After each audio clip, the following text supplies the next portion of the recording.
अस्सलामु अलैकुम। आप सबका इस चैनल पर बहुत वेलकम है। आज की तारीख 9 रबीउल सानी 1447 हिजरी दिन जुम्मा। एक फर्ज के बारे में दीनी इल्म हासिल करना जरूरी है। रसूलुल्लाह सल्लल्लाहु अलैहि वसल्लम ने फरमाया, दीनी इल्म का हासिल करना हर मुसलमान पर फर्ज है। एक सुन्नत के बारे में जोहर और फर्ज से पहले की सुन्नत रकात पढ़ना। हजरत आयशा रजी अल्लाह अन्हु बयान फरमाती हैं कि रसूलुल्लाह सल्लल्लाहु अलैहि वसल्लम फजर से पहले की 2 रकात और जोहर से पहले 4 रकात कभी नहीं छोड़ते थे। एक अहम अमाल की फजीलत तहज्जुद की नियत करके सोना। रसूलुल्लाह ने फरमाया, जो आदमी अपने बिस्तर पर लेटते वक्त रात को उठकर तहज्जुद की नमाज पढ़ने की नियत करे, फिर नींद के गलबे की वजह से सुबह हो जाए तो नियत के मुताबिक उसको नमाज का सवाब मिलेगा और उसने नियत की वजह से उसका सोना अल्लाह की तरफ से उसके लिए सदका है। एक गुनाह के बारे में हराम माल से सदका करना। रसूलुल्लाह सल्लल्लाहु अलैहि वसल्लम ने फरमाया, जब तू माल की ज़कात अदा कर दे तो जो वाजिब हक तुझ पर था वह तो अदा हो गया, आगे सिर्फ नवाफिल का दर्जा है। और जो शख्स हराम तरीके सूद रिश्वत वगैरह से माल जमा करके सदका करे उसको उस सदका का कोई सवाब नहीं मिलेगा, बल्कि उस हराम कमाई का वबाल उस पर होगा। आखिरत के बारे में अहले जन्नत की नेमतें।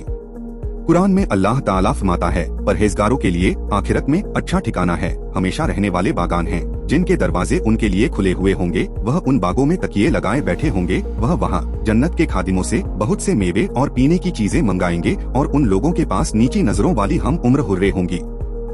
तिब्बे नबवी से इलाज, हर मर्ज का इलाज। रसूलुल्लाह ने फरमाया, तुम में से कोई शख्स बीमार हो जाए या किसी के भाई को तकलीफ हो तो ये दुआ पढ़ो, इंशाअल्लाह ठीक हो जाएगा।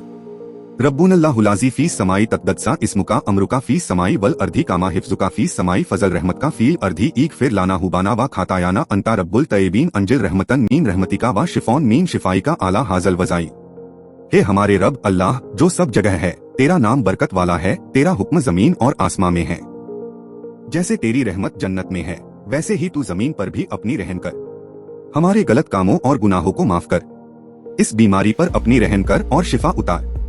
इस दुआ को मरीज पढ़ता रहे या और कोई पढ़कर उस पर दम करे। कुरान की नसीहत।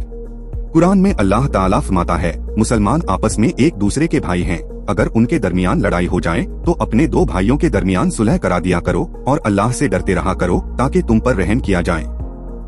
इस्लामी तारीख। कुफ्फार का हुजूर को तकलीफें पहुँचाना। जैसा कि हर दौर के लोगों ने अपने जमाने के नबी का इनकार किया और उनके साथ बुरा सलूक किया, ऐसे ही बल्कि इससे भी ज्यादा बुरा सलूक नबी करीम के साथ कुफ्फारे मक्का ने किया। चुनांचे हुजूर का इरशाद है, तमाम नबियों में मैं सबसे ज्यादा सताया गया हूँ। कुफ्फारे मक्का ने आपको और आपके सहाबा को सताने में कोई कसर न छोड़ी। कोई आपके रास्ते में कांटे बिछाता तो कोई आपका मजाक उड़ाता, कोई शायर और कोई जादूगर कहता तो कोई पागल और दीवाना। कभी शरीरों ने नमाज की हालत में आपके जिस्म मुबारक पर ऊंट की ओझड़ी डाली तो कभी आपके गले में चादर का फंदा डालकर खींचा। इसी दीन की खातिर रसूलुल्लाह की 2 बेटियों को तलाक दी गई, मगर रसूलुल्लाह बराबर सब्र व इस्तेकामत के साथ अल्लाह के दीन की तबलीग में मशगूल रहे और कुफ्फारे मक्का आपको तकलीफें पहुंचाने के बावजूद दीन हक की तबलीग से रोकने में नाकाम रहे। आप सबका बहुत शुक्रिया।